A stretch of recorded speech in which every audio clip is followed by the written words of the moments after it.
Eu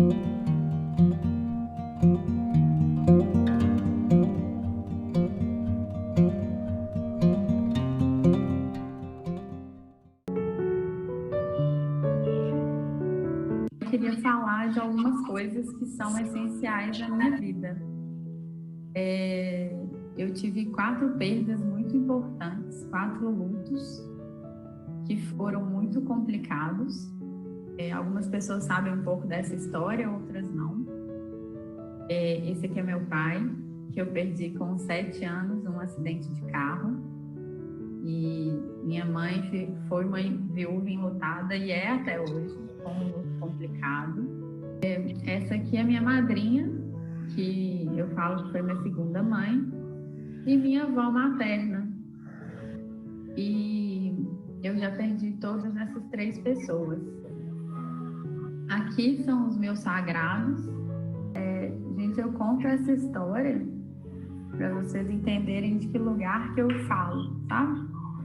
Que é um lugar que não foi fácil chegar, mas que estamos buscando sempre. E a gente fala que cuidar é da biografia, né? Então a gente precisa lembrar da biografia das pessoas e deixar a nossa muito explícita.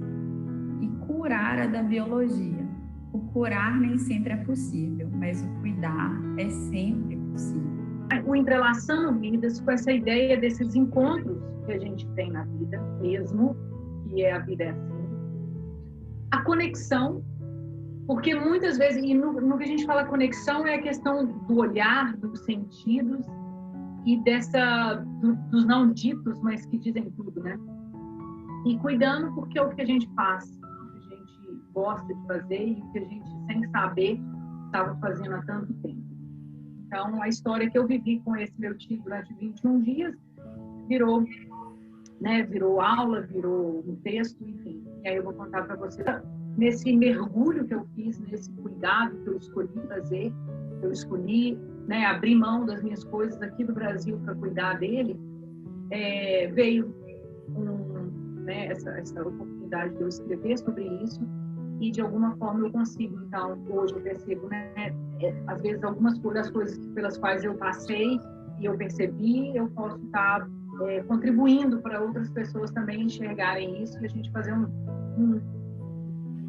uma bela uma mochila de ferramentas, assim, de que a gente pode construir na nossa vida para melhorar a vida do outro. Cuidar é dar atenção, é tratar de alguém, garantindo bem-estar e segurança. Cuidar é dedicar esforço e tempo a algo ou alguém, com um determinado objetivo. Responsabilizar-se por ocupar-se. Só existem 3 opções, eu falo, né? Ou a gente já cuidou, ou a gente vai cuidar, e tem o óbvio, né? Seremos cuidados. Seremos cuidados. Então, que aprender, né? Que aprendamos, né? A humildade, a resiliência e um monte de outras coisinhas aí na nossa mochila também, para a gente dar conta. Porque cuidar é muito mais fácil do que ser cuidado. Eu agradeço muito estar aqui hoje falando para vocês e eu acredito, né, que o sentido da vida seja fazer sentido a outras vidas. Então, enquanto eu puder partilhar daquilo que eu acho que fez sentido para mim, que está na minha mochila, que a gente possa crescer juntos, eu acho que esse é o objetivo maior da Entrelaçando Vidas, esse é o objetivo maior meu, enquanto profissional, enquanto pessoa. Se estiver fazendo sentido, está tudo certo.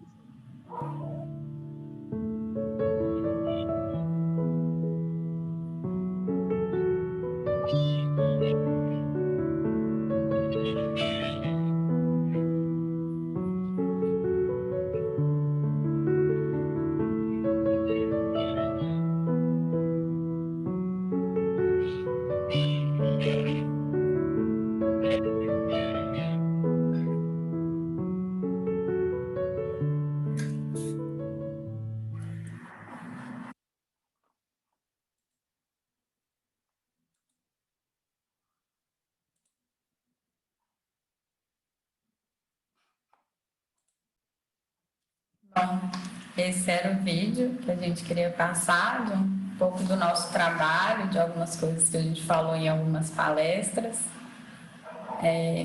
Tânia, eu passo a palavra para você e vou compartilhar o portfólio, aí você vai contando um pouco mais.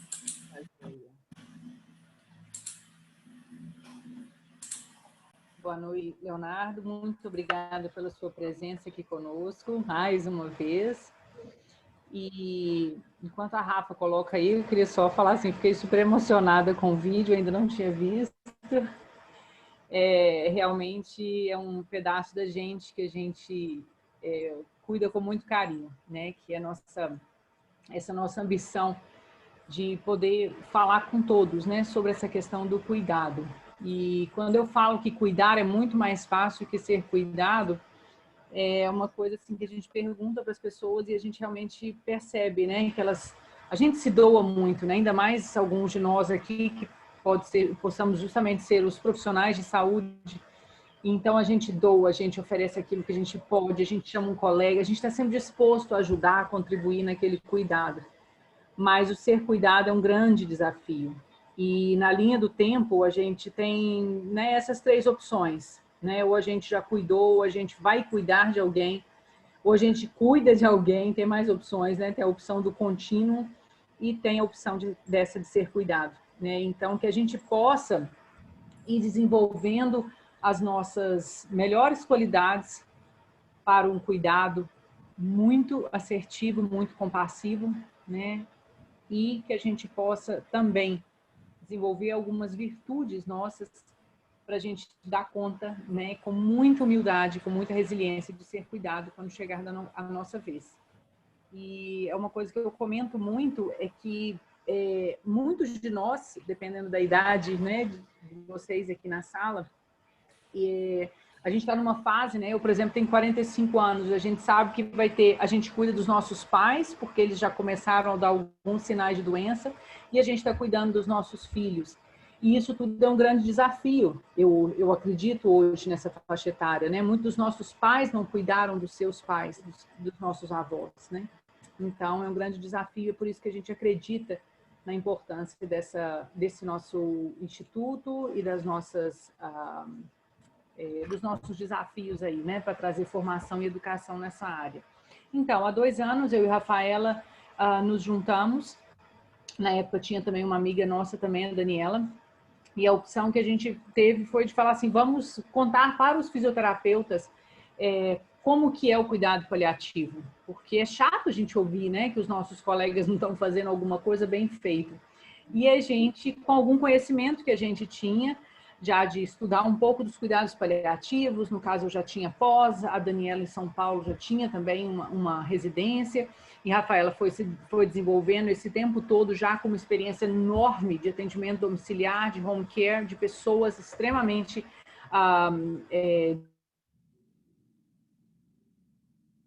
grave. A gente fez esses nossos esforços e montamos um instituto com esse intuito de levar esse conhecimento na época para os fisioterapeutas. E nessa ideia de não só levar conteúdo, né, assim, entregar um conteúdo, mas nas rodas de conversa, da gente colher história de outras pessoas, né, foi no intuito que nós também juntamos, né, Rafaela, e trouxemos, né, 2 cursos da EKR aqui para Belo Horizonte, né, com o intuito de crescer também e aprimorar cada vez mais e aprofundar nos nossos conhecimentos da tanatologia, dos cuidados paliativos, do luto, do processo, né, do viver e do morrer. E aí a gente vem, vamos dizer, abraçando e entrelaçando vários profissionais que estão conosco nesses 2 anos. E num pedaço do vídeo mostrou alguma das fotos da turma toda. Mas realmente a ideia é que cada pessoa, né, que participe de nossos cursos, independente, gente, a gente faz curso para público em geral, para profissional de saúde, para fono, para físio, para médicos, enfim, que a gente consiga não só nos enriquecer do conhecimento técnico, mas também fazer uma transformação interna, como foi a proposta, né, Rafaela, do Entrelaçando, Conectando e Cuidando, que era de mexer, de transformar realmente alguns conceitos que a gente tem dentro da gente, para a gente poder, de fato, cuidar de uma maneira mais assertiva e compassiva, tá? Essa aqui é a grande intenção, e com muita amorosidade, inclusive. Então, a gente acredita, né, em alguns pilares, como a humanidade compartilhada. Hoje eu cuido, amanhã eu posso ser cuidado. hoje é o meu familiar que está doente, amanhã é o familiar de um amigo meu. Então, assim, a vida, ela brinca um pouco com a gente em todos esses sentidos. Então, que a gente entenda nessa humanidade compartilhada, que é um conceito da compaixão, que a gente possa entender que nós todos somos iguais. Se hoje somos fisioterapeutas ou médicos e a gente está cuidando, amanhã a gente pode ser aquele que vai ser cuidado por um de nós. Então, a gente tem maior compromisso ainda de formar bons profissionais para a gente poder esbarrar com todos eles aí quando a gente precisar. Né? E sempre planejar um cuidado assertivo. Eu brinco que tem se falado muito sobre pausas terapêuticas e pausas e etc. E eu acho que esse cuidado assertivo, ele se baseia um pouco nisso, né? A gente pausar. Quando a gente vê um caso clínico, vê o paciente, a gente tem que ver essa biografia. O que essa pessoa carrega? O que essa família tem? Qual que é o contexto dela? Para a gente aí, de fato, planejar um cuidado assertivo. A gente não planeja um cuidado assertivo baseado na anamnese, baseado na história clínica apenas, mas sim na história dessa pessoa, nos valores, nos amores, né?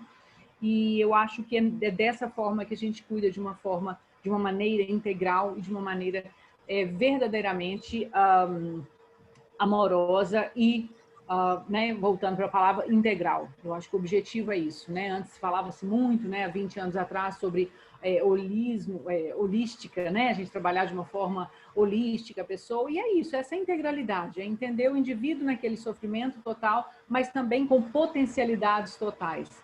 Né? O Priming fala muito disso, e eu gosto muito de enfatizar essa ideia da gente olhar para essa pessoa, ela tem o potencial de enfrentar o sofrimento que é inevitável, e nós vamos trabalhar com o sofrimento evitável dela, trazendo o máximo conforto. E os treinamentos, então, são voltados, né? Eu adoro falar, já viu, né? Os treinamentos são voltados para os profissionais de saúde, para o público em geral, e os profissionais de saúde, tanto aqueles que já trabalham com cuidado paliativo, ou como cuidadores, ou ou nessa área, e aqueles profissionais de saúde que são né, interessados no assunto, que já ouviram falar e querem saber mais. E cuidadores formais e informais, e agora, né, semana que vem a Rafa vai até falar do curso, que vai ter um curso mais avançado. Então, a gente trabalha todo esse espectro, né, daquele conhecimento mais básico, mais fundamental, para a gente poder colocar todo mundo na mesma página e falar muito bem sobre os cuidados paliativos. E como a Ana Michele fala, a gente querer cuidado paliativo para a gente ou para um familiar nosso e não temer. E a gente trabalha com capacitação interna, né, de hospitais, quando a gente é convidado, com planejamento e coordenação de cursos e simpósios, e com aulas, cursos e palestras em geral, e como essa aula magna, outras que já tiveram, né? Pode passar, é bom que a Rafa vai dando o tom aí do meu ritmo aí. Isso aí a gente já mostrou, né? E aí os nossos parceiros são o IMEX, que é o Instituto Mineiro de Educação Continuada em Saúde, na pessoa de Daniel Ribeiro, o Complexo Hospitalar São Francisco, onde eu trabalho, sou coordenadora dos cuidados paliativos, de lá um serviço bem no comecinho, mas que a gente vai fazer um trabalho de educação muito bonito. O Movimento Infinito, do Tom Almeida, parceiro nosso, eu e a Rafa, a gente vende camiseta, bottoms e os moleskines, né, os caderninhos dele. A gente acredita muito, né, nessa importância daquilo que tocou o Tom e daquilo que faz ele comunicar sobre a vida e a morte. A Sotamig, de onde eu e a Rafaela fazemos parte, né, de comitês de sociocultural, educação continuada, marketing, e eu membro da diretoria adjunta, é a Sociedade de Tanatologia e Cuidados Paliativos de Minas Gerais, e a Elan Vital, Movimento para a Vida, é minha clínica, onde tem terapias complementares, Pilates e Coraline, onde eu acredito muito, né, na vida, no movimento, na saúde, nas boas escolhas que a gente faz. Acho que é isso, né, Rafa? E aí, ali eu não me apresentei, mas eu acho que, né, o avançar da hora, eu acho que a gente pode dar a palavra agora para o Leonardo Consolim, e depois a gente volta um tempinho, se precisar, para a gente falar um pouquinho mais da gente, né? Tá bom? Gente, bem-vindo todos. E, Léo, por favor, pode começar a compartilhar a sua tela, fique muito à vontade. Tranquilo.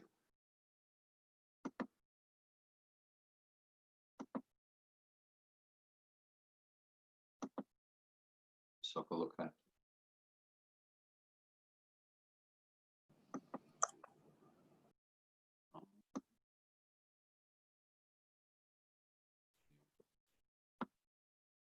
Bom, boa noite para todo mundo, né?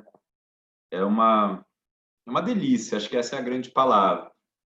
Estar aqui com todos vocês, estar participando dessa festa, dessa celebração do Entrelaçando Vidas, eu acho que é isso que elas trouxeram, né? A Rafa, a Tânia, são coisas tão verdadeiras, com tanta verdade, e eu acho que é isso que caracterizou, desde a época que eu comecei a trabalhar com cuidados paliativos, quando eu conheci os cuidados paliativos dessa forma, lá em 2004, foi quando eu comecei a frequentar cursos, estudar, conhecer as pessoas que já faziam cuidados paliativos, como é que a gente estava aprendendo. Era o que mais me encantava nisso sempre foi essa verdade que as pessoas traziam para o seu trabalho. Verdade no sentido de elas estavam trazendo da vida delas. Não tinha como ser diferente, sabe? Naquele mundo da saúde, em especial no meio médico, eu falo como médico, né? Era sempre aquela coisa de você ter que falar como médico. Então, você tinha que ter muito cuidado com o que você falava para você continuar representando aquele seu papel enquanto médico, enquanto uma pessoa que tinha um saber especial, específico. E eu lembro que eu ficava muito pouco à vontade quando eu estava nesse lugar.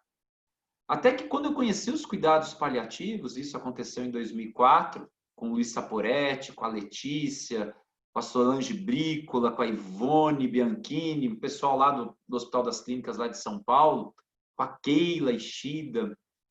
Era um pessoal muito verdadeiro naquilo que estava falando, nos seus contentamentos, nos seus descontentamentos, no seu sofrimento, em lidar com a saúde, como ela acontecia, em ter que trabalhar todo dia num lugar que muitas vezes era cheio de sofrimento, mas carecia de cuidado. E eu estou falando do Hospital das Clínicas, da Faculdade de Medicina da USP, um centro de excelência em produção científica, em produção de cuidado. Mas mesmo assim, todo mundo tinha um desconforto e existia essa busca por algo em que a gente pudesse colocar a nossa verdade. E eu lembro que naqueles primeiros ambulatórios, onde todos nós éramos voluntários, e a gente trabalhando, de repente a gente se via, era muito gostoso, era como ter assistido esse vídeo que vocês mostraram, que conta a história do Entrelaçando Vidas, mas que conta a história de vocês. Ela não tem como tirar a história do Entrelaçando Vidas da história da vida de vocês, como não tem como tirar a história do Entrelaçando Vidas com a história da vida de todo mundo que já passou por aí. E eu me coloco nesse lugar. Como sempre, né, super bem recebido, convidado, como professor. E para mim é uma alegria, assim, porque a gente vê essa verdade nesse trabalho, como em tantos outros. E é por isso que é tão gostoso participar, e é por isso que a gente se encontra, e poucas vezes, às vezes uma vez por ano, agora com a pandemia menos ainda, pessoalmente, mas que a gente se sente super próximo uns dos outros. Porque o que a gente traz é a nossa verdade. E esse nome, hoje eu acordei com o nome Entrelaçando Vidas na minha cabeça, e eu vi, teve uma das imagens que vocês colocaram no vídeo, que parecia uma flor com uma linha que passava por ela, como se fosse não sei, um lembretezinho que você amarrasse ali num ramalhete. E eu fiquei olhando para aquilo, porque eu falei, isso de entrelaçar a vida é muito legal. Porque o laço, ele é algo que ele pode ser desfeito, ele não é um nó, que também pode ser desfeito, mas geralmente para tirar um nó a gente sofre. O laço, primeiro que a gente dá porque a gente quer, e a gente tira quando a gente quiser também. Então, o entrelaçar, ele tem tudo a ver com o cuidado, ele não é só de agregar pessoas com pensamento afim. Esse entrelaçar, ele agrega a gente de uma forma em que a vida passa a fazer sentido e a gente quer estar perto dessas pessoas. E não é só das pessoas que estão aqui hoje, essas 50, 100 pessoas que estão aqui hoje, né, para a gente estar refletindo sobre isso, sobre todo, eu estou falando de todas as pessoas das quais a gente cuida. Todas as pessoas que, de alguma forma, foram cuidadas pela gente. Todas as pessoas que cuidaram e cuidam da gente. Então, esse entrelaçar, ele tem tudo a ver com o cuidado. E tem tudo a ver com esse nome, né? Quando a técnica tem limite, mas o cuidado não. Os laços não têm limites. cabe ao nosso querer estar enlaçado ou não, porque a hora que eu não quero mais, eu solto. É fácil de soltar um laço.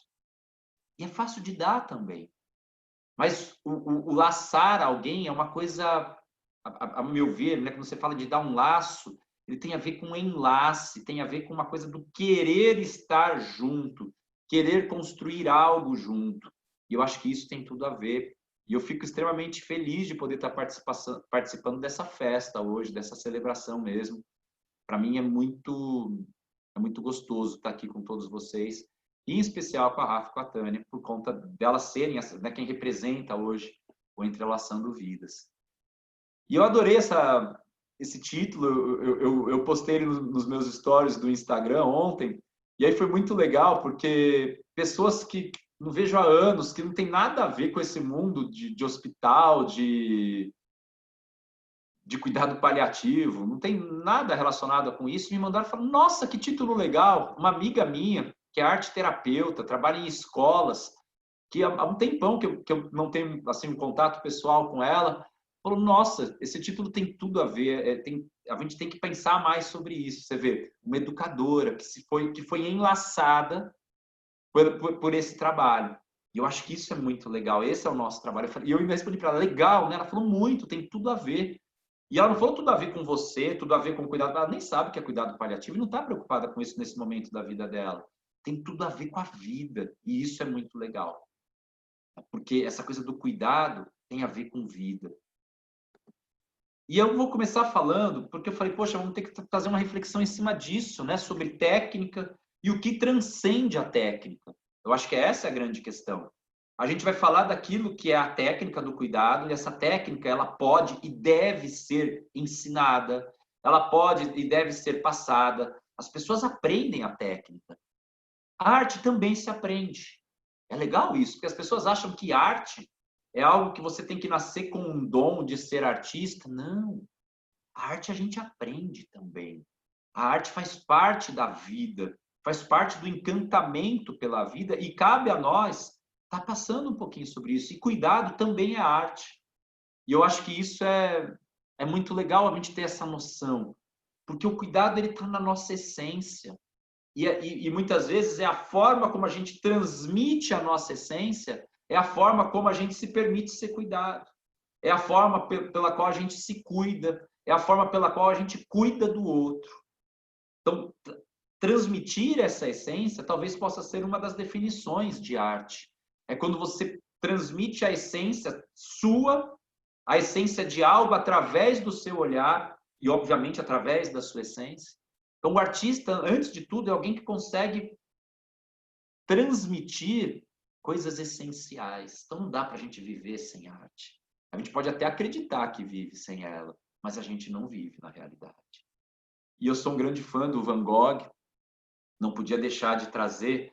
O Van Gogh ele fez, tem, se não me engano, 35 ou 36 porta-retratos dele catalogados, em que ele se pintava. Você vê que eu brinco que eu falo que o Van Gogh tinha que ser o padroeiro do selfie, né, da selfie. Enquanto a gente fica agora, né, de anos para cá, tirando fotos da gente mesmo, o Van Gogh se antecipou muito anteriormente a isso. Ele fazia várias. Então ele acordava com um humor diferente, estava triste por alguma coisa, estava feliz por outra coisa, ele ia lá e se pintava. E isso eu acho é muito legal isso, essa capacidade da pessoa de transmitir o que ela é. Então, cuidado, é se atentar para isso. É olhar para o outro, olhar para si mesmo, entender que a gente não está todo dia igual. A gente tem cada dia de um jeito. Tem dia que a gente acorda e a gente é pura potência de construir as coisas, de alegria, de felicidade, de se expandir. E tem dia que a gente acorda e a gente está pequenininho, miúdo, tristonho. Não tem nenhum problema. Tem dia que a gente não está triste, mas está com uma melancolia. E aí a gente tem que aprender a se olhar no espelho todo dia de manhã, na hora que a gente está ali escovando o dente, fazendo a barba, se maquiando, e entender quais são as nossas cores naquele dia. Prestem atenção no Van Gogh, como é que ele tem essa capacidade. Vamos pegar essa primeira imagem dele, essa no canto superior esquerdo da tela nossa. Percebam o olhar dele. Percebam as cores que ele usou nas roupas, no fundo, o chapéu. Percebam aonde que ele chama a atenção. Se a gente consegue ficar muito tempo olhando para ele, ou se a gente de repente começa a abrir um pouco mais, olhar o contexto. Alguém perguntou alguma coisa? Acho que só abriu o microfone. Então, percebam como é que ele está se sentindo e o que isso traz para a gente. Como que a gente se sente ao entrar em contato com essa primeira foto, com essa primeira imagem. Aí vamos para a segunda, essa do meio, ainda na parte superior da tela. Vejam como é que mudam as cores. Eu não estou querendo aqui fazer uma análise técnica de cor, quente, fria. Não. Eu estou falando de sentimento. Olhem só como é que ele está mais emagrecido. Nessa segunda foto, ele está com um olhar, a meu ver, obviamente, estou passando aqui pela minha interpretação, um olhar mais tristonho, talvez um pouco assustado. No primeiro, é um olhar mais assertivo, talvez até mais severo. Na segunda, é um olhar assustado. Você vê que ele está menor na foto, a cabeça dele está menor, né? Ele está mais longe, ele não está aqui dando a cara, tá olhando no olho da gente. Ele está meio de lado, ele está mais encolhido. Ele está com uma roupa, está sem uma casaca. Né? A casaca a gente coloca para encarar o mundo. Ele não está para encarar o mundo nesse dia. Então vejam as cores, vejam a diferença de intensidade. E na segunda, olha o charme. Na terceira, aliás, nessa do canto superior direito agora, nosso. Olha a diferença.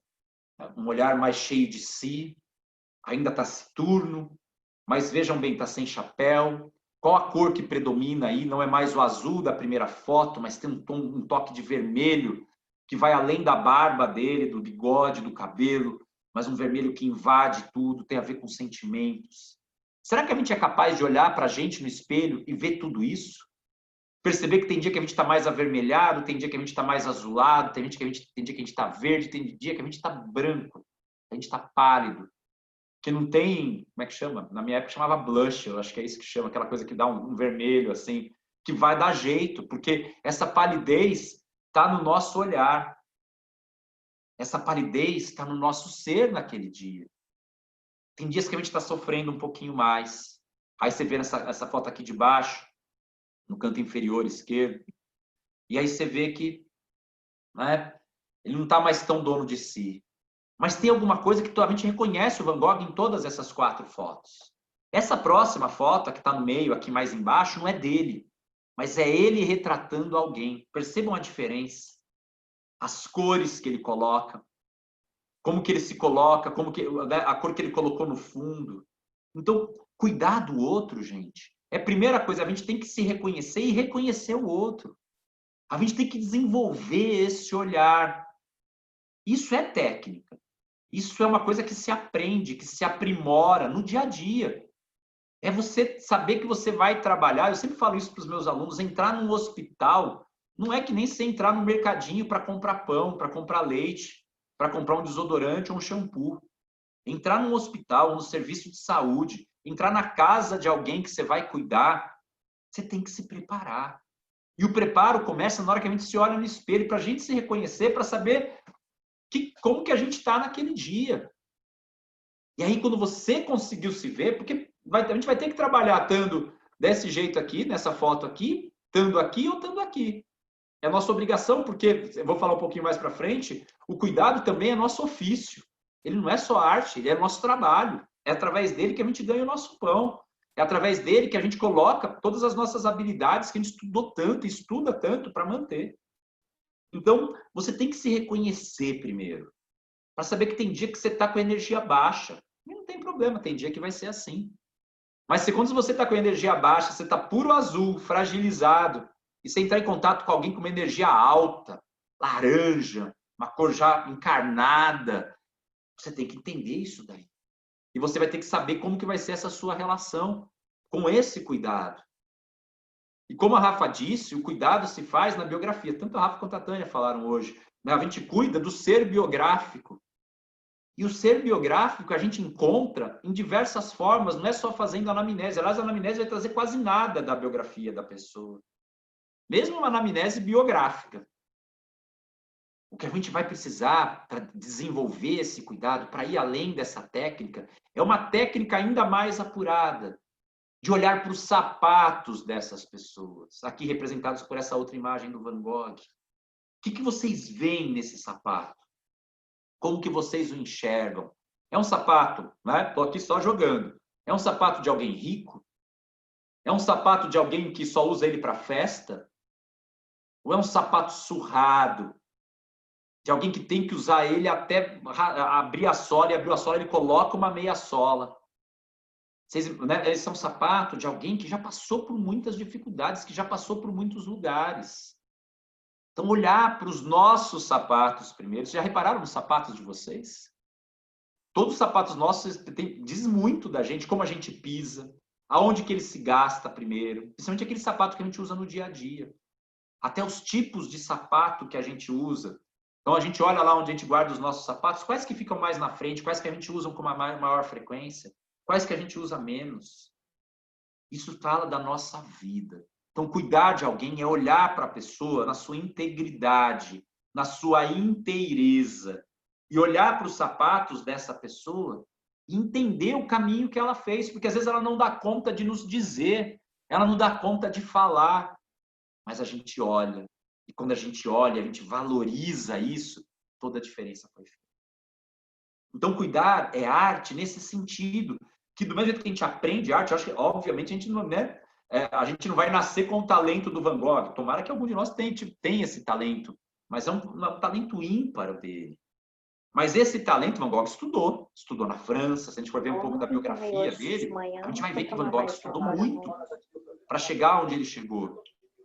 Então, é importante você se preparar para cuidar e reconhecer no outro, mas olhar para esses detalhes. Hoje eu vou falar muito disso, que a gente tem que se atentar para os detalhes, que a gente tem que se atentar para o caminho que essa pessoa fez e olhar com muita reverência.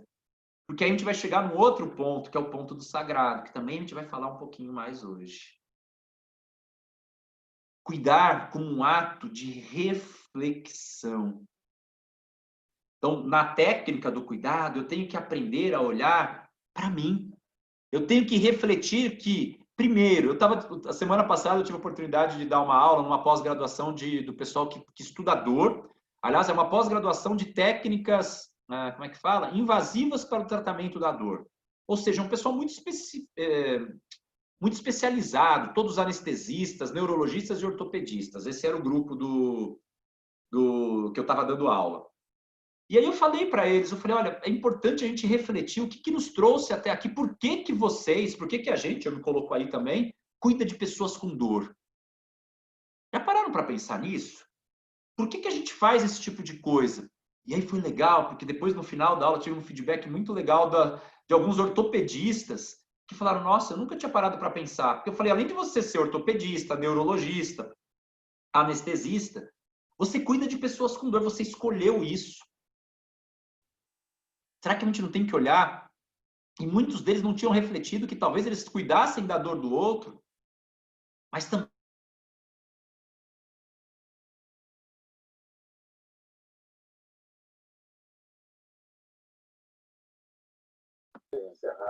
pronto. Não, fui mutado também.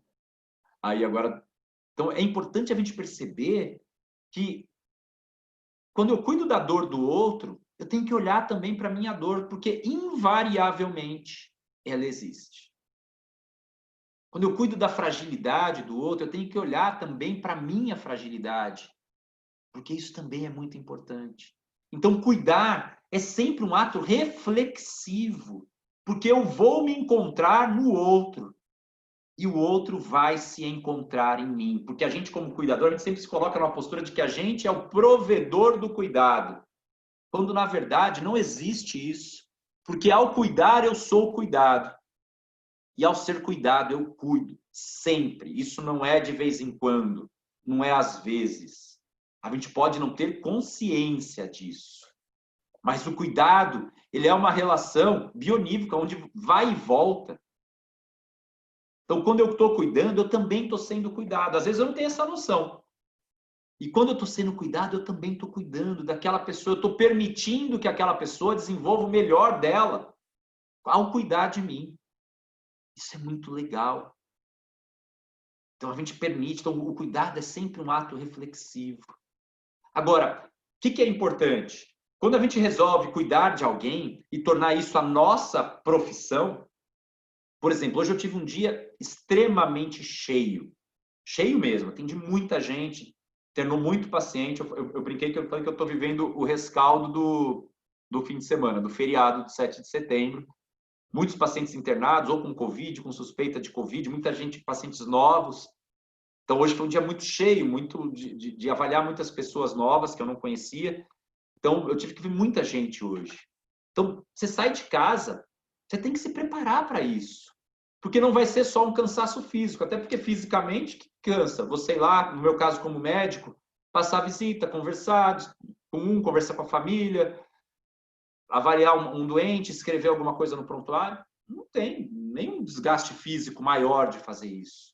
Mas existe sim uma entrega muito grande de um monte de pessoas que estão, ao receber o seu cuidado, esperando por esse cuidado, com uma ansiedade muito grande com relação à sua própria vida. Estamos falando aqui do Covid. Como que as pessoas ficam amedrontadas?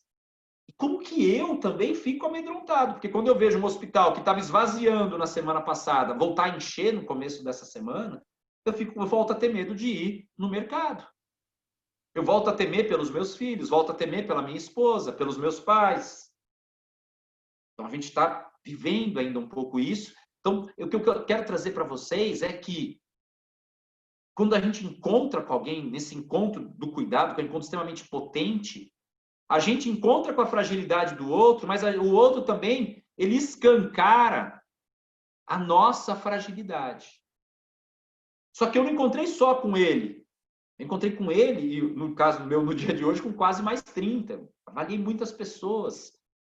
Então, se você avaliou 25, 30 pessoas num dia, se você entrou nessa relação, entrou na vida dessas pessoas, isso é parte da sua profissão, você tem que se preparar para isso. A gente tem que estar pronto para entrar em contato com essas pessoas. E entender nas palavras, essa frase aqui é do Nietzsche, do livro Assim Falou Zaratustra, é do primeiro e segundo capítulo do livro, logo no início. Aliás, para quem nunca leu Nietzsche, eu acho que esse é um livro muito legal para ser o primeiro. Eu gosto, pelo menos. Nietzsche é um cara difícil, às vezes, de ler, mas ele é muito rico. E nesse livro, né, em que o Zaratustra volta lá das montanhas e vem de novo entrar em contato com as pessoas, ele traz isso, eu acho isso muito legal. Que todo homem, né, no caso todo ser humano, é um rio turvo. E é preciso ser um mar para, sem se toldar, ou seja, sem ser cercado por esse rio turvo, recebê-lo. Então, pensem nisso. Todos nós somos rios turvos. Agora, como receber um rio turvo e não ser envolvido por essa turvidade, não sei se existe essa palavra, por essa água turva, de forma que ela te aprisione.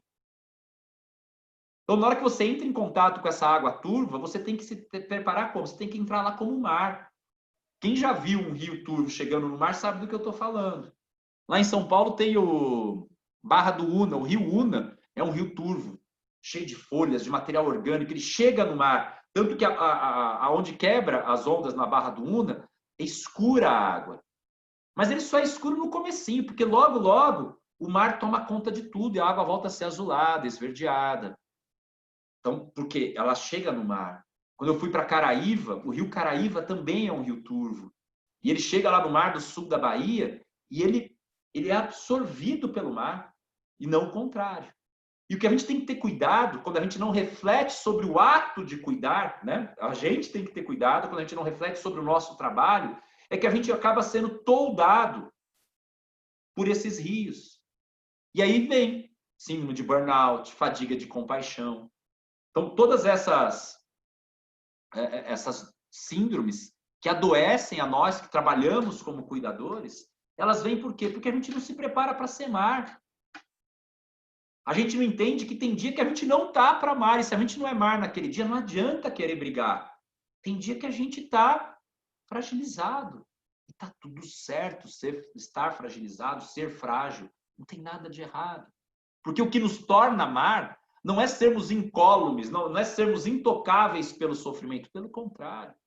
O que nos torna amar é a gente ter a consciência de que também somos frágeis. O que nos torna amar no encontro com o outro é saber das nossas limitações. E isso nos faz ilimitados no cuidado. É isso que nos torna amar. Receber um rio turvo não significa que a gente tem que ser perfeito, que a gente tem que ser forte além da conta. Não. Receber um rio turvo significa que eu tenho ciência das minhas limitações. E tendo ciência das minhas limitações, eu vou encontrar com as pessoas e vou me expor nessa relação de cuidado. Vocês percebem isso? Olha a sabedoria do Nietzsche. E como que a gente pode usar isso no nosso dia a dia? Porque senão a gente vai viver toldado, a gente vai viver cercado, cerceado, e não vai conseguir realizar a nossa essência. E aí o cuidado, que pode ser algo que abre as portas nossas para uma vida plena, começa a ser algo que nos adoece. Esse é o grande senão, quando a gente não é verdadeiro naquilo que a gente faz, quando a gente não reconhece as nossas fragilidades. É por isso que, quando a gente trabalha em equipes de cuidados paliativos, as pessoas se envolvem com isso. É muito gostoso trabalhar esse cuidando de quem cuida, porque a gente olha um para o outro, entende as nossas fragilidades e fica feliz de poder estar sendo cuidado. A mesma felicidade que a gente tem ao cuidar do outro. Vocês percebem como que isso pode e deve ser rica, essa troca? Eu lembro quando eu comecei a conversar sobre isso, eu tenho muita amizade com a Ana Cláudia Nantes, a gente trabalha junto há pelo menos uns 12 anos que a gente está junto trabalhando, e já tivemos muitas conversas sobre esse assunto, e eu lembro que a gente conversava muito sobre isso, né? Sobre esse cuidando de quem cuida. Eu não tinha essa clareza que eu estou trazendo para vocês hoje. Hoje, para mim, isso é mais claro. E eu ficava meio assim, falei, por que a gente não sofre tanto ao cuidar de tanto sofrimento? Falava por mim e por ela. Às vezes a gente sofre, mas às vezes a gente passa tão tranquilo. O que se faz a gente? E aí hoje eu vejo que o que faz a gente conseguir cuidar de tanta gente sofrendo, se envolver com tanto sofrimento, sem sair machucado disso, é ter noção da nossa fragilidade, é justamente ter a noção de que a gente pode se machucar. E de que muitas vezes a gente vai se machucar. Seja com o do outro, seja com o nosso. Mas essa busca pelo autoconhecimento, por essa reflexão, faz a gente entender que duas galáxias, quando se encontram, se transformam mutuamente. Essa é uma das primeiras fotos do Hubble, lá no comecinho dos anos 90, quando ele foi para o espaço, entrou em órbita e começou a fotografar galáxias. Eu adoro astrologia, adoro astronomia, sou encantado pelo universo, assim. Eu adoro me sentir pequeno perante o universo. Imaginar que essa é uma galáxia, com duas galáxias, no caso, com bilhões de estrelas em cada uma delas, e que elas se encontram. É uma coisa muito legal, para mim isso é transcendente do meu próprio entendimento. E aí eu gosto de imaginar esse encontro dessas duas galáxias e saber que quando eu encontro com alguém, e cada uma dessas 30 pessoas que eu tive contato hoje numa relação de cuidado, foram transformadas pela minha presença da mesma forma que eu me transformei na presença delas. Então vocês percebem que a técnica é importante, mas a técnica ela vai ter importância maior ainda porque quando ela for capaz de transmutar a minha vida. E isso aconteça de forma consciente. Então, quando eu encontro com outra galáxia, e cada ser humano é uma galáxia em si mesmo. Cada ser humano está ali. É muito bonito isso, porque um grão de areia contém todo o universo, toda a matéria-prima do universo dentro dele. Já pararam para pensar nisso? Que tudo que existe no universo, em termos de energia subatômica, existe num único grão de areia, muitas vezes microscópico. Então, nós, seres humanos, que temos essa consciência nossa, quando a gente se encontra com alguém, isso é extremamente potente. E é um desafio também, porque a gente vai estar lidando com pessoas em momentos de sofrimento. Muitas vezes a gente vai querer abraçar quem não quer ser abraçado. Porque se você olhar essa figura, no primeiro momento a gente olha alguém que está ali, olha, me deixa quieto. E a gente chega lá cheio de amor para dar, querendo cuidar do outro que não quer. Porque o mundo do outro, interno, está aqui, ó. Vejam aqui, ó. está esvaído em sangue, em sofrimento, em vida que se foi. Então vocês percebam que às vezes a gente vai querer ajudar e o que a gente pega é uma pessoa extremamente machucada, dolorida. E aí a gente se sente frustrado porque a gente acha que aquela revolta, se assim a gente pode dizer, aquela incapacidade de reconhecer o nosso esforço em ajudá-lo, que nada mais é do que orgulho nosso, né? Uma forma toda orgulhosa de achar que o que a gente faz é essencial para o outro. E a gente não respeita o momento do outro.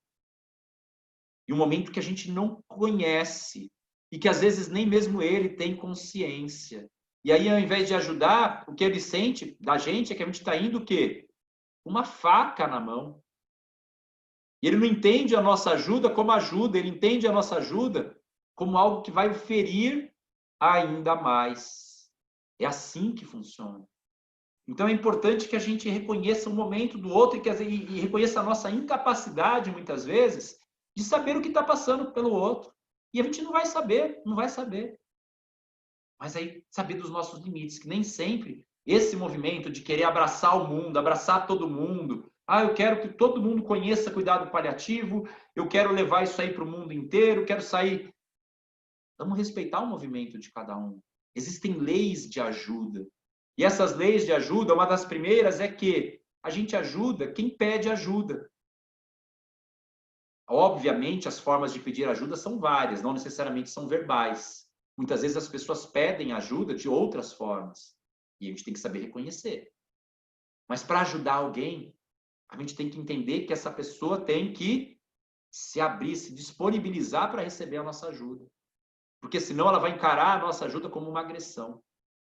E é importante a gente ter essa noção, principalmente quando a gente está entrando num mundo como esse mundo, por exemplo, do cuidado paliativo, que ele é rico demais, ele é muito bonito, ele é repleto de compaixão, repleto de fraternidade, repleto de tanta coisa bonita, de tantos valores, tantas coisas que a gente partilha, que a gente considera coisas boas para a nossa vida. A gente quer que todo mundo tenha uma vida boa. Mas a gente tem que respeitar o caminho de cada um. Mesmo quando eles não querem receber esse nosso cuidado.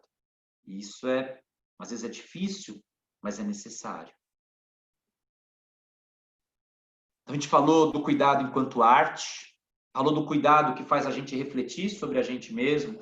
E agora eu queria falar com vocês sobre o cuidado que é ofício, que é a nossa função. Já estou falando disso, já tem um tempinho, né? Porque o cuidado também é ofício nosso. Então, a gente tem que fazer. Não temos escolha. Se a gente quiser praticar no nosso dia a dia, a nossa profissão, a gente tem que praticar o cuidado. Ele é nosso ofício. E é legal isso, porque por ser nosso ofício, a gente aprendeu ele de alguma forma e a gente ensina ele também. E eu gosto muito de ter essa noção, entender essa importância que a gente ensina o cuidado, não é só numa aula. A aula é uma das formas, talvez nem a mais importante. Porque a gente ensina o cuidado e aprende sobre o cuidado no dia a dia. É com os colegas mais velhos, mais novos, que têm uma vivência, uma história, uma biografia diversa da nossa, que estão lá por motivos diferentes dos nossos. Então é importante a gente estar entrando em contato com isso. Porque as pessoas esperam de nós, profissionais do cuidado, primeiramente conhecimento sobre isso. Elas esperam da gente que a gente saiba algo que vai trazer benefício a elas, porque a gente é profissional do cuidado. E que esse conhecimento nosso se transforme numa orientação.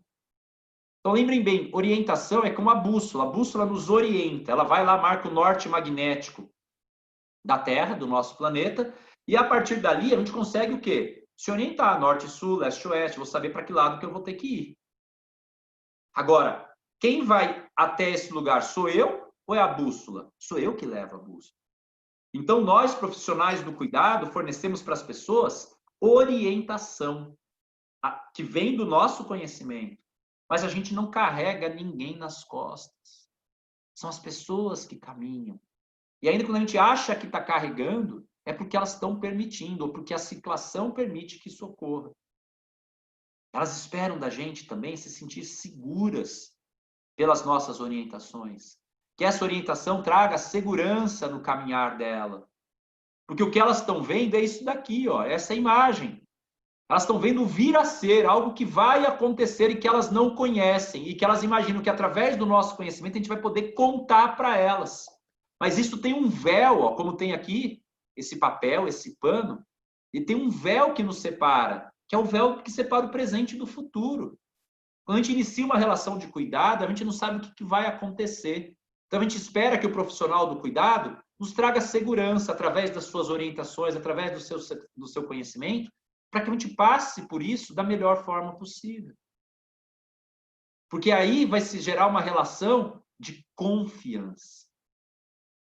E através da confiança, quando a gente começa a caminhar, começa a crescer algo que é muito bonito e que é muito característico de nós, seres humanos, mulheres e homens, que é a esperança. E aí a gente começa a esperançar uma vida melhor, através do cuidado que eu estou recebendo. A gente começa a esperançar menos sofrimento. A gente começa a esperançar, de repente, coisas diferentes. Vou contar uma história para vocês hoje. Uma paciente, foi a primeira consulta dela comigo, no ambulatório de cuidados paliativos do Hospital Regional do Câncer, aqui de Passos. E uma paciente de 36 anos, mulher, com câncer de pâncreas, diagnosticado em 2019. Já doença localmente avançada, era um tumor irressecável, ela fez radioterapia, fez quimioterapia, atualmente estava em quimioterapia, só que ela chegou no limite da quimioterapia, a doença não está respondendo mais, ela está deixando de ter benefício dessa quimio, pelo contrário, está perdendo funcionalidade, né? A famosa performance vai diminuindo. E na última semana ela passou na consulta com uma oncologista, que é uma pessoa doce, de um conhecimento muito grande, de uma pessoa que busca sempre cuidar de todos os seus pacientes, é uma amiga minha, pessoa que a gente trabalha junto já tem alguns anos. E essa pessoa conversou com ela justamente sobre essa progressão da doença e sobre como que isso era importante para ela, a partir de agora, olhar para algo que fosse além do tumor. Por isso ela encaminharia essa paciente para o ambulatório de cuidados paliativos e já nessa semana ela passou comigo. E aí ela chegou assim, antes dela sentar, ela falou: doutor, tive uma experiência horrível a semana passada. Tive uma conversa, aliás, não foi uma conversa, ela falou assim: olha, a médica me falou umas coisas que até agora eu estou com dificuldade de acreditar. E eu não falei nada, eu só fui escutando, ela foi falando. Falou que não tem mais jeito para minha doença. Falou que eu vou morrer. E que era importante eu pensar no que eu queria fazer da vida minha, com os meus filhos, com o meu marido. E aí eu vi que ela foi falando aquilo, ela não estava falando para mim, ela estava meio que vomitando, ela estava jogando aquilo para fora. Ela sentou nesse tempo, ela estava com a mãe do lado dela. E aí ela sentou, ela não conseguia olhar para mim. Falei: poxa, que situação difícil a sua. Me conta um pouquinho de você. Eu estou te conhecendo agora, eu sou Leonardo. Sou médico, vou estar te acompanhando a partir de agora, junto com a equipe da oncologia. Mas eu não te conheço e para mim acho que era importante conhecer um pouquinho mais de você. Aí ela foi contando da história dela, de onde que ela era, da cidade dela, que é uma cidade aqui próxima, que era casada, que tem 2 filhos, uma menina de 12 anos, que eu perguntei o nome, ela me disse o nome da filha. Um menino de 5 anos, 5 para 6 anos, 6 anos agora já, ia fazer 6 anos agora, que a menina dela ia fazer aniversário mês que vem, e que por conta dessa fraqueza que ela estava tendo, que ela estava piorando, ela já não estava mais morando junto com o marido, estava morando com a mãe. E aí ela entrou de novo e começou a chorar, falando dos filhos, como que estava difícil isso tudo para ela, que ela conversou com a mãe, que ela ia entregar os filhos para a mãe dela, quando ela morresse, e que o marido dela não aceitou. Ela falou que não adiantava ele aceitar ou não, mas que quem tinha condição de cuidar das crianças que eram pequenas ainda era a mãe dela. E ela foi falando tudo isso, eu só escutando aquela história e falando: meu Deus, onde que eu estou entrando? Olha o rio que está chegando até mim. E olha o quanto de fragilidade isso trazia para mim, porque os filhos dela tinham a idade dos meus filhos. E aí eu escutando aquela história, uma mulher de 36 anos, eu tenho 44, mas também muito próxima, me sentindo naquele lugar dela, no lugar do marido dela, né? Ela me contando a história da dificuldade, aquela mãe que olhava assim para aquilo tudo meio que incrédula, sem saber o que estava acontecendo. E aí ela contou a história e eu falei para ela, falei: olha, tá tudo muito difícil para mim de escutar isso tudo, eu vejo o seu sofrimento, mas me fala, o que você queria para agora? O que eu posso te ajudar nesse momento? Ela falou: olha, antes de qualquer coisa, tira essa dor de mim. E aí ela começou a contar sobre a dor que ela sentia. E essa dor fragilizava muito ela. E ela me contou da dor, eu expliquei para ela que isso realmente era uma coisa que dava para a gente cuidar, dava para melhorar bastante. E que eu achava que era importante saber como é que ela estava lidando com aquilo. Eu perguntei para você, como é que está tudo isso? Como é que foi essa última semana? Ela falou, foi triste, eu parei de sofrer tanto, eu tenho conversado muito com o padre da minha paróquia, converso muito com a minha mãe, não converso muito com o meu marido porque ele não está mais lá, ele está numa outra cidade trabalhando, ele vem a cada 2, 3 dias me ver e ver as crianças. Aí, nessa hora, ela contou que o marido ainda é brigado com a mãe dela, então ele nem entra na casa, ele fica no portão, e elas ficam pouco tempo lá com ele conversando, depois ele já volta para a cidade dele para trabalhar. Eu falei para os meninos, como é que tá? Ela falou, olha, minha filha mais velha não fala quase nada, mas o meu filho tem ficado muito triste. Ele perguntou para mim se eu ia morrer e como é que ia ser dele se eu morresse. E eu não sabia o que responder para ele. E aí, imagina, e a gente, olha só, e ela foi perguntando isso para mim, e olhou para mim assim, e aí, o que você fala? O que você acha que eu devo falar para ele? Vocês percebem que a relação, ela vem, ela esperava um conhecimento, uma orientação. Acho que para mim era muito mais fácil tratar da dor dela, simples de tudo. Tratar a dor, gente, a dor tem várias formas de você tratar uma dor de um tumor de pâncreas. Acho que é uma coisa que traz sofrimento. Mas para mim, a maior dificuldade, quando ela falou, era justamente falar o quê? Do filho dela de 6 anos. E aí, naquela conversa que a gente foi tendo, ela olhou para mim, falei, olha, eu acho que se eu tivesse no lugar do seu filho, eu queria saber, ter certeza que você me ama muito, que nesse momento você não está morta, você está comigo, porque ela falou que ela discutia dessas coisas, que vai morrer, que não vai morrer, na frente das crianças, junto com a mãe, com o marido. E que mesmo quando você não estiver mais aqui, você nunca vai deixar de ser a mãe dele, você sempre vai amá-lo de onde você estiver. Eu acho que talvez isso seja bom para ele escutar. Ela olhou para mim e falou, nossa, eu não falei nada disso para ele, embora eu sinta isso. Talvez valha a pena a gente conversar um pouco sobre isso. Eu acho que eu vou falar para ele o quanto que eu amo ele e que é para ele sempre sentir que eu vou estar sempre do lado dele. Eu falei, eu acho que esse é um caminho. Porque aí a gente começa a ter esperança. E aí a doença vai ganhando um novo significado. Porque o discurso que ela vinha me trazer é assim, olha, se Deus me ajudar e te fizer um milagre e eu ficar boa, eu quero pregar para as pessoas a palavra de Deus. Só que eu percebia que ela estava falando isso numa dor muito grande. Como é que ela ia passar essa palavra na dor que ela estava?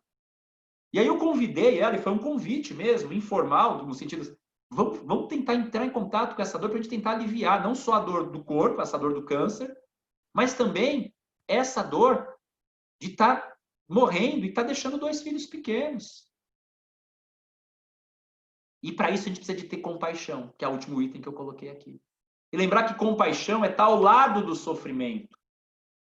Estar junto. O sofrimento não é meu. E aí que é importante a gente ser um mar e não um rio. Ter conhecimento de que eu posso estar lá, posso ajudar, mas eu tenho que, quando ela sair, ficar feliz. Por quê? Porque ela está sendo ajudada, ela vai, de alguma forma, ela vai sair daquela consulta, daquele encontro de cuidado, potencializada para melhorar. E foi isso que ela disse no final. Ela falou, nossa, vamos se ajustar melhor. E marquei o retorno para daqui a 15 dias. A gente vai estar acompanhando mais de perto o caso dela. Ela ficou com o meu telefone. Então, vocês percebem que o cuidado que vai além da técnica, tem técnica para tudo isso, mas tem que passar por isso tudo, porque ele é construído. Os diálogos que o cuidado proporciona são sempre terapêuticos, eles não são perdidos. A gente tem que ter disponibilidade para refletir sobre essas preocupações do outro. E foi muito legal, porque essa conversa eu tive com ela e a residente, eu atendo junto com os residentes, e aí eles vão discutindo os casos comigo, eu vou atendendo também junto, eu atendo, eles atendem. E ela tinha acabado o caso dela e ela foi assistir essa consulta. E aí eu fiquei muito feliz, porque eu falei, isso está sendo terapêutico para a paciente, para a mãe dela que estava lá, para mim, e está abrindo a possibilidade para a residente ampliar um pouco essa visão, uma residente de cirurgia oncológica, cirurgiã, e ela entrou naquilo lá e depois a gente conversou um pouquinho sobre isso. Então vocês percebem que o cuidado, quando ele se amplia, ele vai agregando muitas coisas, muitas pessoas. O cuidado ele não se fecha em si mesmo, pelo contrário, ele se abre. É uma disponibilidade interna. E aí a gente consegue verdadeiramente decidir de forma compartilhada. Porque a gente só vai conseguir essa decisão compartilhada quando a gente abriu tudo isso. É aquilo que tanta gente fala, né? De partilhar decisões, porque isso é um olhar diferente. A gente tem que aprender a olhar para o outro, encontrar no outro o que a gente pode servir, e para isso a gente tem que perguntar: o que eu posso te ajudar? Às vezes a gente não pergunta dessa forma, mas a gente busca isso. Entender que o outro, muitas vezes, está despinguelado, está que nem essa imagem aqui da direita, com as suas engrenagens todas soltas e tentando se segurar, e a única coisa que ele segurar é o coração. Ele fica com o coração nas mãos, aflito, triste. Outras vezes a gente vai ao encontro, como nessa imagem da esquerda, do sofrimento do outro. E a gente vai ao encontro desse sofrimento, se ajoelha perante esse sofrimento, mas é um ajoelhar-se para levantarmos juntos, para carregar essa pessoa numa posição de dificuldade para uma posição talvez melhor, ainda que não seja muitas vezes uma posição de cura. É aprender a olhar. E eu gosto muito dessa frase, né, do filme, aliás, porque eu acho que é muito legal esse filme do Avatar, que nessa comunidade eles não diziam eu amo você, eles diziam eu vejo você. E essa era a forma maior deles expressarem o seu amor. Então, no cuidado, quando eu vejo verdadeiramente o outro, eu mostro para ele que essa é a minha maneira de recebê-lo incondicionalmente. O que é receber alguém incondicionalmente? É do jeito que ela é, do jeito que ela está. E quando eu faço isso, eu permito que essa pessoa, que ele, né, se veja e se perceba como ele verdadeiramente é. Então, o olhar do cuidado é um olhar que valida a vida do outro. Não é um olhar de pena. É um olhar que valida a vida, que coloca o outro em evidência, que mostra para o outro o quanto que ele é grande, apesar de estar fragilizado. E que mostra para mim o quanto eu sou frágil, apesar de, nesse momento, ter condições de ajudar o outro. Olha que bonito, porque aí eu volto para essa imagem aqui, a da esquerda. Quando eu me debruço sobre o sofrimento de alguém, eu estou ajudando ele. Mas eu também estou sendo ajudado. É aqui que eu falo que não existe como a gente cuidar sem ser cuidado. Porque a gente valida o outro. E o outro valida também a gente. Na nossa fragilidade. E ser frágil é maravilhoso, porque isso nos faz humanos. E isso que nos permite cuidarmos uns dos outros. É isso que nos coloca disponíveis ao cuidado. E esse lugar é um lugar sagrado, de Sácere, que é algo que está nesse mundo, mas que não é desse mundo. Sácere é um sacerdócio. O sacerdote é alguém que está à parte, que é colocado à parte, que está numa dimensão, numa profundidade, numa intimidade que não pode estar de ser apreendidas. Olha só que bonito isso. Então, esse encontro, no meu caso hoje, esses 30 encontros que eu tive, estão numa dimensão, numa profundidade e numa intimidade que eu não consigo escrever, que eu não consigo pegar nas minhas mãos. Porque ele precisa ser sempre respeitado. E é uma forma de fazer. Olha só que bonito. Quando eu faço algo sagrado, não é o que eu faço. Então, eu posso ser fisioterapeuta, ser fonoaudiólogo, eu posso ser educador físico, eu posso ser voluntário, eu posso ser cuidador da minha mãe, do meu filho, de quem quer que seja.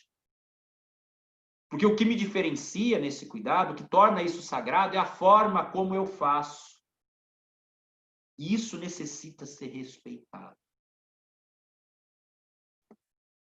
Porque qualquer encontro humano que não se transforme numa fusão, ou seja, lembrem das duas galáxias se encontrando, elas não se fundem uma na outra, nem se apropriam uma da outra, mas existe lugar para essa relação.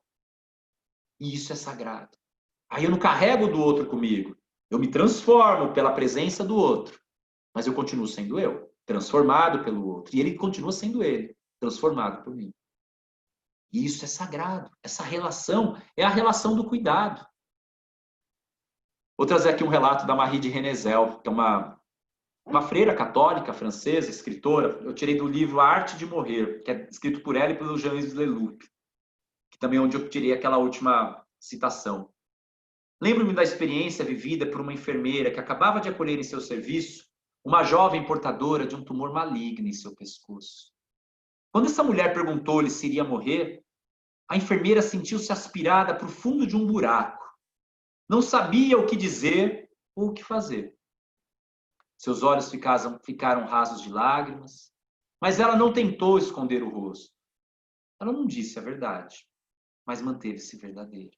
E manter-se verdadeira nesse instante era ficar perto do seu sentimento de impotência radical, mas não fugir, permanecer aí. Olha que força que vem disso. De você se ficar com os olhos rasos de lágrimas, porque você se sente frágil naquele momento. Você se sente aspirado por um poço. Mas você se mantém verdadeiro. E é nessa verdade que o cuidado transpõe qualquer barreira técnica. É na verdade que a gente transcende. É na verdade que a gente cresce além de nós mesmos. Porque é nas miudezas que o cuidado é construído. E eu gosto muito dessa música, é Estrada de Canindé, na música do Luiz Gonzaga, a música antiga, que ela começa assim: ai, ai, que bom, que bom, que bom que é uma estrada de areia branca no sertão de Canindé.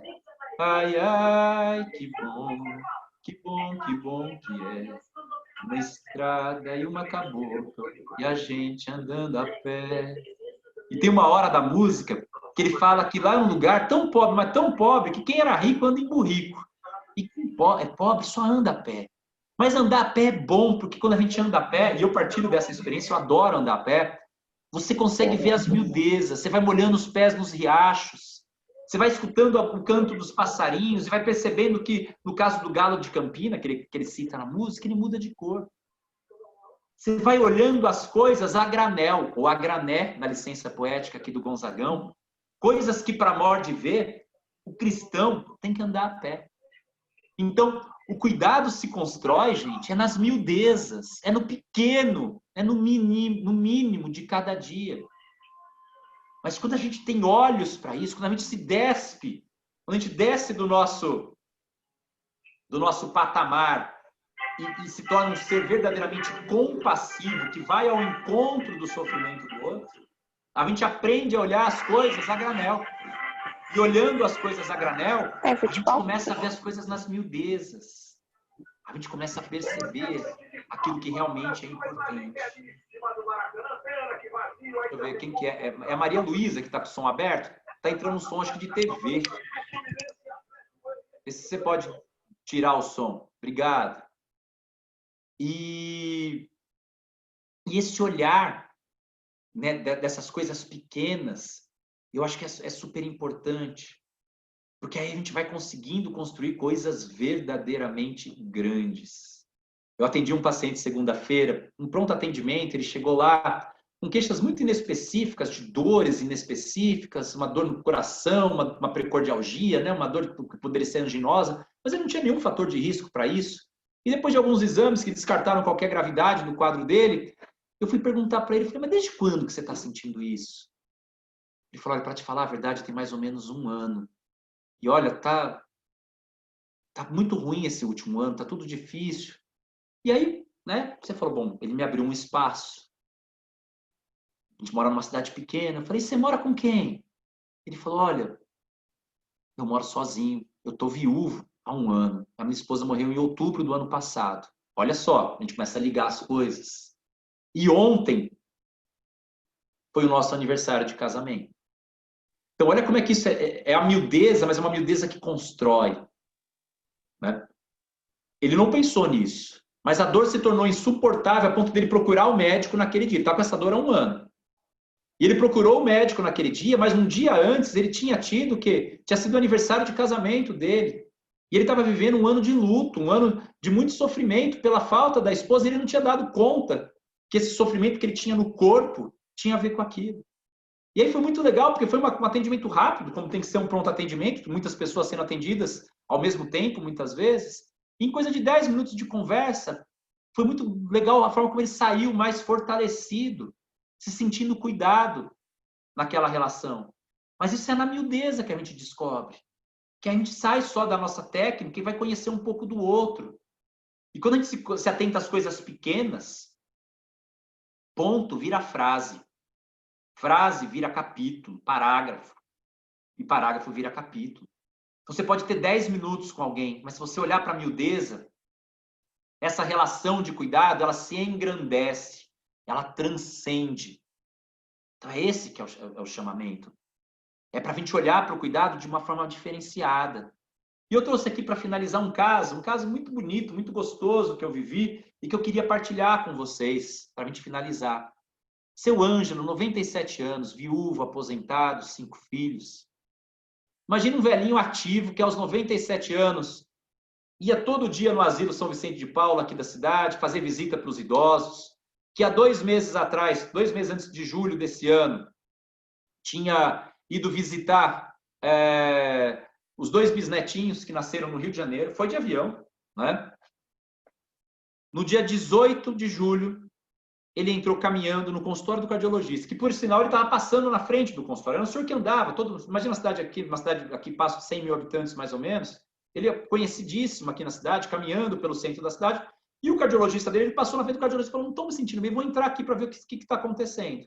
Estava com um desconforto pré-cordial, inespecífico, uma dorzinha, e aí a hora que ele chegou lá, o cardiologista olhou, viu que ele estava, né, a atendente viu que ele estava meio lívido, com a face branca, assim, fez um eletrocardiograma, o homem estava infartando. Quer dizer, ele teve a sorte de infartar na frente do cardiologista e de lá ele já foi no carro do cardiologista direto para a Santa Casa, para o hospital aqui da cidade, para a unidade coronariana, de lá foi direto para a hemodinâmica, fez uma angioplastia, colocou 2 stents, ou seja, salvou a vida do velhinho, né? Ficou 3 dias no hospital e foi para casa. Então, assim, se a gente olha só da parte técnica disso, só a nossa anamnese médica, olhar a papeleta médica, aí você fala, nossa, que coisa perfeita, foi muito bom. O homem infartou na cara do cardiologista, o cardiologista levou ele para o médico, foi lá, resolveu, abriu a coronária dele que estava fechada e está tudo certo. Aí o que ele conta para os filhos? Foi a pior experiência da vida dele, ter ficado esses 3 dias na UTI, sozinho, né? Ou com a companhia de alguém, mas assim, grande parte do tempo sozinho, num ambiente frio. Ele falou, olha, eu não quero mais voltar para esse lugar. Eu tive lá e para lá eu não volto.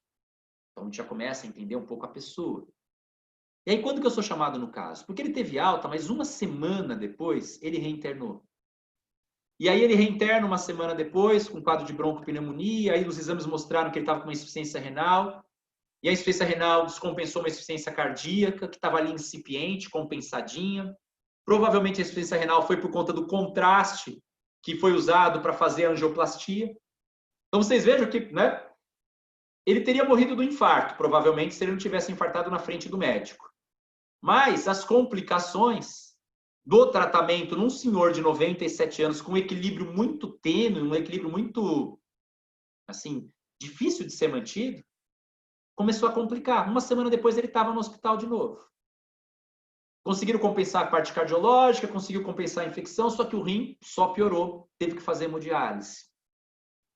E após a 4ª sessão de hemodiálise foi quando lembraram de mim e falaram, o negócio está indo mal, vamos chamar o Leonardo, porque você acha que agora a gente acha que esse é um paciente para cuidados paliativos. E eu entrei na história quando os médicos me chamaram, os médicos o cardiologista me chamou e o médico da nefrologia também. Eu chego lá, eu vejo um senhor torporoso, pouco contactuante, abriu o olho ao chamado, mas não conseguia mais conversar, e com sinais claros de descompensação clínica e hemodinâmica iminentes. Quer dizer, se a gente não tomasse uma atitude naquele momento ou nas próximas horas, ele ia acabar evoluindo para a morte. E eu olhei para aquilo, precisando de compreender o que estava acontecendo, tentando entender mais do que procurando as miudezas. Vi que tinha um filho que estava lá com ele, estava junto um neto.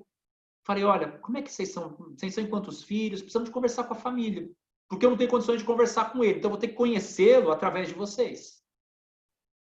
E aí eu falei, olha, eu queria conversar com a família e fui para o posto de enfermagem. E aí, o que eu escuto da equipe de enfermagem? Olha, família difícil, conflitos familiares entre filhos, né? Você tem pelo menos uns 3 médicos nesses filhos, entre filhos e netos e genros e noras. Todos eles, cada um com a sua opinião. E todo mundo, cada um chega aqui, quer olhar o prontuário e quer fazer mudança de tudo que está acontecendo. Família difícil. Então, vejam bem. Então, você faz a primeira grife, uma família difícil, né? Aí, falei, bom, eu preciso de conhecer essa família, porque isso é uma visão que tem que ser respeitada, mas é uma visão de quem também só está vendo o tumulto, mas não está conseguindo pegar a essência disso. Marquei uma reunião, apareceram 17 pessoas, naquele mesmo dia. E mais alguns, 2 ou 3, pelo menos, por videoconferência. Estavam lá presentes, mas em celular. Não tinha lugar para fazer essa reunião, a gente teve que fazer no saguão, na sala de espera da enfermaria. Fechamos a sala só para poder conversar com a família. E o que a gente percebe nessa conversa? Uma família aflita. Eles nunca imaginaram que seu pai pudesse passar por tanto sofrimento. Sabe aquele cara que fala, meu pai sempre foi aquele cara bom, todo mundo gosta dele, ele sempre ajudou todo mundo, ajudou a todos nós, os filhos, isso é unanimidade. Ninguém aqui pode falar um A que ele não nos ajudou, que não nos deu força, não nos deu condições de a gente chegar onde a gente quisesse chegar. E só tem uma coisa, a gente considera isso injusto com a vida. Como é que a vida pode estar fazendo isso com o nosso pai? E aí escutei tudo que eles tinham para dizer, coloquei qual que seria a posição, o que a gente podia fazer para ele naquele momento, né? Mas antes disso, eu falei, olha, eu preciso conhecer um pouquinho do seu Ângelo. Quem que é ele? E aí foi muito legal, porque aí eles foram contando a história dele, eles foram construindo o seu Ângelo, aquele que existia no coração deles, nas memórias deles, nas vivências que eles tiveram juntos. E aí eles foram construindo esse seu Ângelo. E aí que surgiu, sabe aquela frase, esses 3 dias de UTI foram os piores da minha vida? Ele falou isso para pelo menos uns 3 ou 4 que estavam. Eles falaram, nossa, gente, levar o nosso pai ou o nosso avô de novo para a UTI é tudo que ele não queria, ele não merece isso, ele está morrendo. E aí foi legal, porque eu não precisei de falar nada. A própria família entendeu qual que era a vontade do seu Ângelo, entendeu o que a gente podia propor, o que eu tive que ajudá-los a falar, tudo bem, ele não vai para o UTI, mas ele vai ficar sofrendo no quarto, ele vai ter falta de ar se a gente parar a diálise, ele vai ter algum benefício se a gente fizer ventilação não invasiva, não fizer ventilação não invasiva, se ele for para ventilação mecânica, se a gente não fizer nada, tem algum remédio, né, em termos de ventilação, tem algum remédio que alivia a falta de ar dele, que faça com que ele não se sinta mal? Então é lógico que a gente tem o nosso conhecimento para fornecer, isso é técnica. Mas o mais legal disso tudo é que no final eu perguntei para eles, para que vocês acham então que está acontecendo isso tudo? Eles que olharam para mim assim com a cara mais estranha do mundo.